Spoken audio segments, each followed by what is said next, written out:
Hello, it's Deborah from the attic. Welcome back. If you're new here, there's over 400 videos covering journal making, card making for you to go and check out.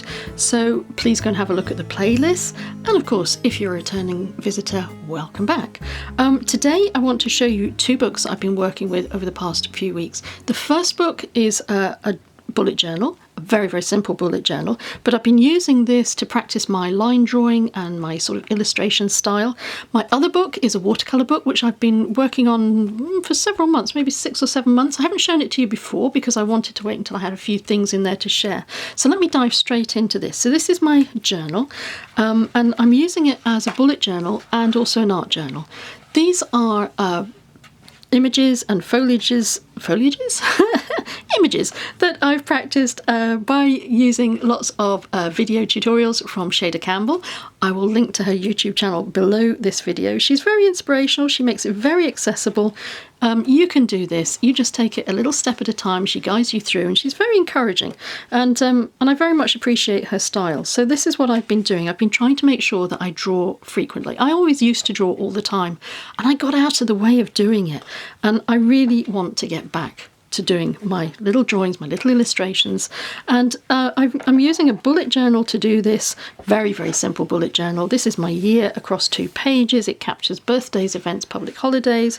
I've also got a little tracker for my exercise and my social media activity, and here's a little floral illustration I've done to give myself a boost. And then January, and I'm rushing through this because I've already mentioned this in a previous video, but my January setup is so simple because the emphasis is on the drawing. It's not on writing out endless little boxes with numbers in them and that sort of thing. I want this to be very simple so I can do it really quickly each month, get my information down where I capture my video ideas, my design ideas and things I want to make, birthdays, that sort of thing are captured in here, and then the rest of it is blank because that's where I'm going to be doing my illustrating. And then this book is a different proposition altogether. This is a watercolour notebook.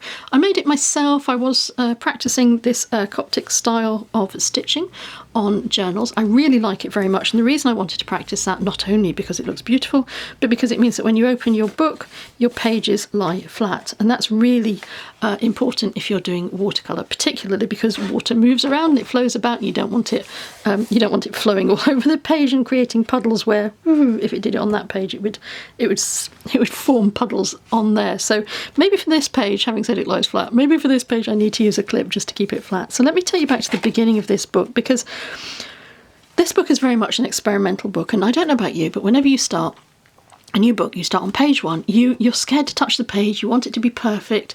I wanted to take all of that pressure away from me with my watercolour experiment book, and so I kept telling myself, this is your workbook, this is your workbook, this is just your practice book, it doesn't have to be perfect, it's where you practice. And I really drilled that into myself, and then I ignored page 1 and I went straight onto page 2, and I think that worked because I feel comfortable that I can make a mistake, I can make a mess. And the more I've used this book, the more I felt that this is my workbook. This isn't about being perfect. And this is where I simply try experimenting with paints. Whenever I get a new paint or a new pigment, I like to see how transparent they are, how much granulation there might be in the colour. There's a lot in this, there's very little in this. And I like to see how much water I need to make them flow into each other. So these are practice pages. And also, how do you achieve these beautiful soft edges? You know, so I've experimented with things like that.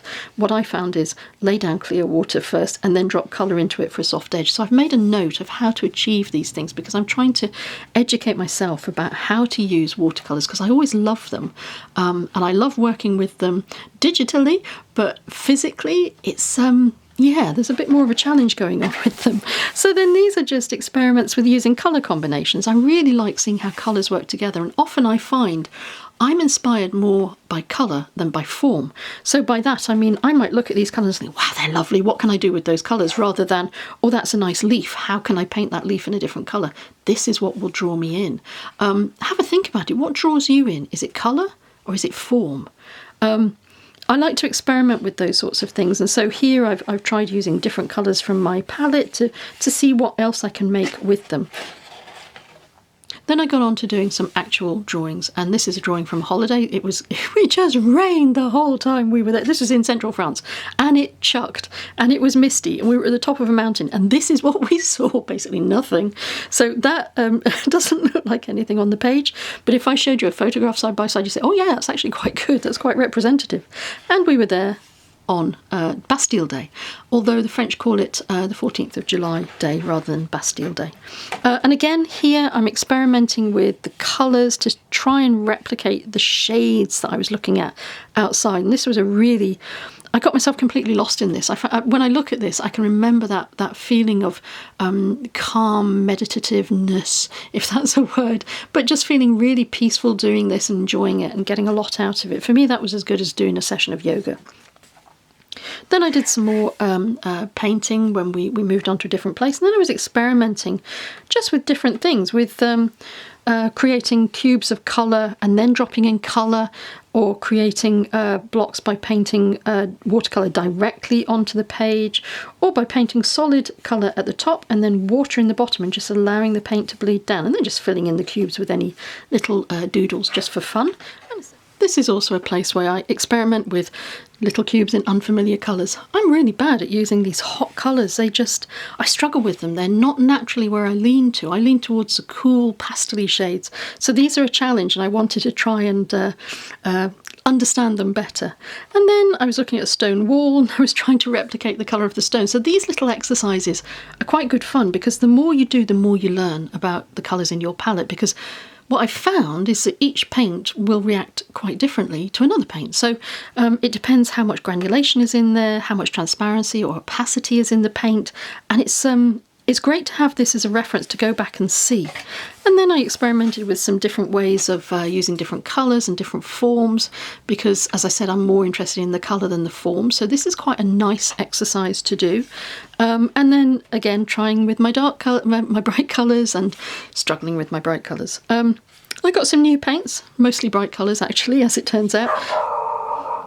Buster wants to get in on the act, can you hear him? And then I did a little colour chart using some new paints that I had bought. On this page we're getting into winter, so I'm beginning to experiment with leaf shapes and forms and wintry colours and shades. And this is from a YouTuber that I watch quite a lot. Her name is Emma Jane Lefebvre, and this is from a video that she did, how to paint a watercolour holiday wreath. And it's beautiful. I ended up not doing the wreath because I wanted to get the forms. And she explains things really clearly, really well. I enjoyed doing this very much. And then building on the work that I'd been doing with ink drawings in this journal, I went out and I took some photographs of some foliage outside. So I did a nettle and some ivy berries. And using my own photograph, I replicated that and used the techniques I'd learned in this book in order to create these and start doing my own illustrations of what I was seeing. So this is from photos taken on a frosty Sunday morning walk. And then I went back to Shayda Campbell to do this watercolour on mushrooms, and I really enjoyed doing this one. Again, she's so approachable. She really gives you confidence, and if it goes wrong, it doesn't matter. There's lots of mistakes in this, but it doesn't matter. And then again, just playing with the amount of water on a brush and how much I needed water on to blend these little roses and these leaves. And you can see I started at the top left corner, and I sort of worked my way down the page, doing more and more and fitting them all in, filling the page. So those are my watercolour experiments so far. And what I really, when I look at this book, sometimes I go back to the start and I just remind myself that I spent quite a long time hiding behind colour mixing. And I mean, it's not hiding, it's still important. You've got to understand how the watercolours work. But it took me a time before I was confident enough to actually commit an image to the page. And then when I did start getting to that point, there's kind of no stopping me. Well, it sounds like fairies, doesn't it? It's my phone. So this is nice to show progress, for me to remind myself where I started from and where I'm at now. And that's what I want to continue with this book. So maybe in another 6 or 7 months, I'll come back to this and I'll show you how far I've got. Thanks very much for your time as always. Thank you for watching. And until we meet again, stay safe and take care.